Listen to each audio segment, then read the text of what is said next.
Tengo en la línea telefónica y se lo agradezco al secretario de Derechos Humanos de la Secretaría de Gobernación, Roberto Campa Cifriano. Hola Roberto, ¿cómo estás?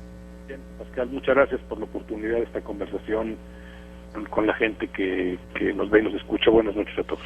Roberto, la cifra actualizada en el Registro Nacional de Personas Desaparecidas de 27.659 al 31 de diciembre pasado, ¿qué tanto representa la verdadera dimensión del problema de las desapariciones en el país?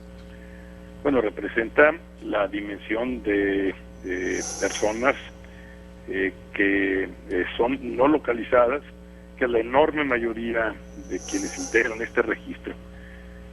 Y también me parece que estamos obligados a aceptarlo, a reconocerlo, un porcentaje de esta cifra, un porcentaje relativamente pequeño pero importante de cualquier manera, tiene que ver efectivamente con personas desaparecidas. Hay una estadística similar prácticamente en todos los países del mundo. En el caso, por ejemplo, de los Estados Unidos, este registro lo lleva a cabo el FBI.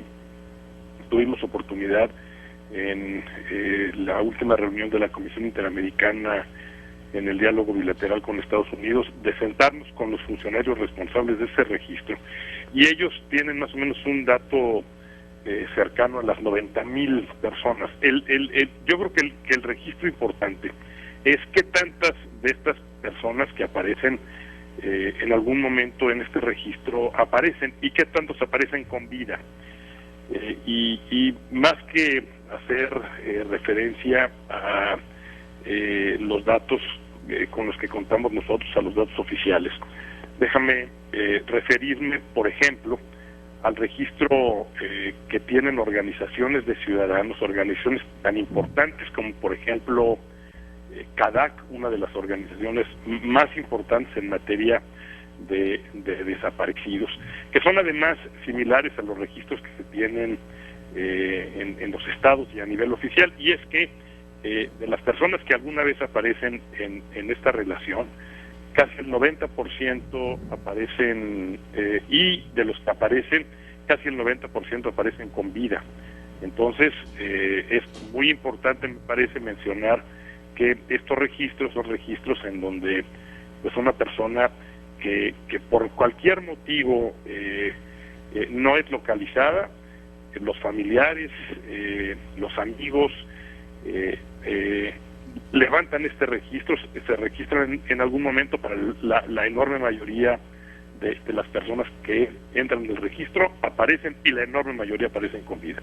Roberto, pero ¿existe el dato de qué tantas personas que, habiendo estado registradas en este registro o en otro del gobierno como persona desaparecida, han aparecido?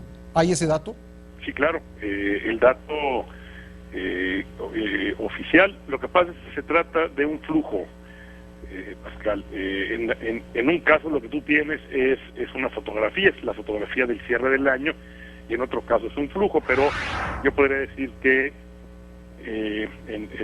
para tener un dato comprensible y general, más o menos cerca del 90% de las personas aparecen, y de las personas que aparecen, casi el 90% aparecen con vida. Es decir, 90% de las personas en este tipo de listas aparecen con vida. Sí, te digo que son dos los que aparecen, que es más o menos 90%, sí. Y de los que aparecen, más o menos 90% aparecen con vida. De acuerdo. 10% aparecen en los registros que se conocen como post-mortem. Para los casos de personas que han estado pues desaparecidas desde hace un tiempo largo, meses, años, ¿cómo se va a acelerar su búsqueda? Pues dado que el gobierno cuenta con un número limitado de personas que pueden realizar esta búsqueda. Sí, en este momento está en el Congreso de la Unión revisándose la iniciativa que presentó el presidente de la República, una iniciativa para una ley de desaparición. Básicamente lo que se plantea es la participación de todos los estados de la República. Se trata de un esfuerzo en el que tienen que participar todos los estados, un registro nacional y un sistema nacional de búsqueda que permita oportunamente activar alertas, no solamente en instancias oficiales, sino también activar alertas en un conjunto de opciones privadas, de manera tal que se comience la búsqueda de inmediato. Las primeras horas son las más importantes cuando una persona no se localiza, y entonces se plantea en esta iniciativa de ley que comiencen a funcionar en el país un sistema nacional y un registro nacional. La iniciativa está en este momento en el Congreso y confiamos en que en este mismo periodo ordinario de sesiones habrá de quedar aprobada. Finalmente, Roberto, en los casos de Tierra Blanca y de Iguala, estos casos que han sido muy mediáticos, han sacado a la luz muchos otros casos que no se conocían. Incluso tengo la impresión, simplemente por los números y luego de revisar los datos del registro, que muchos de estos casos pues no habían sido denunciados por temor o por alguna otra razón. Y por eso te pregunto, ¿qué tan importante es la cifra negra de personas desaparecidas en el país? Casos de los que no se sabe públicamente, casos que no están en el registro de personas extraviadas y desaparecidas. Pues sí, me parece que estamos obligados también a reconocer que hay una cifra negra en el caso de personas desaparecidas. Pero mira, por ejemplo, tú haces referencia a los casos de Iguala y al caso ahora de Tierra Blanca. En el caso de Iguala, el informe del grupo interamericano, de los expertos de la Comisión Interamericana, refirió la estadística de desaparecidos en Iguala en los años previos a la administración del alcalde que está hoy en el proceso, que está en juicio por la desaparición de los normalistas. Y esta estadística de la que dan cuenta los expertos refleja claramente una tendencia cuando comenzó el gobierno de este presidente municipal. Entonces, bueno, ciertamente me parece que hay que reconocer que hay una cifra negra, pero hay un registro muy importante de la enorme mayoría de las personas que desaparecen. También en el caso de Tierra Blanca hay datos y hay referencias.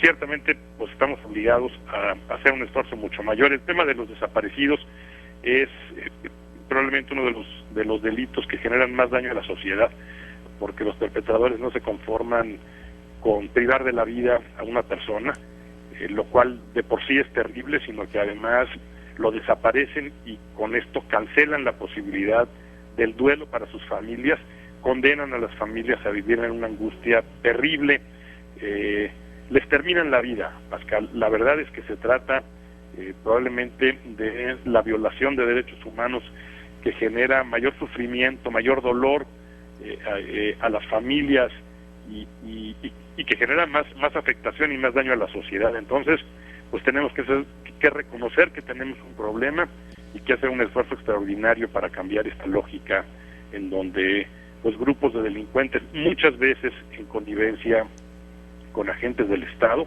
consideran que garantizan impunidad cuando desaparecen a las personas. Es sin duda uno de los retos principales en derechos humanos que tenemos en el país. Roberto Campa, te agradezco mucho estos minutos para el programa. Al contrario, siempre es un privilegio, Pascal. Muchas gracias. Roberto Campa Cifrián, el subsecretario de Derechos Humanos de la Secretaría de Gobernación. Hacemos una... Te invitamos a seguir cuestionando la información con los siguientes videos.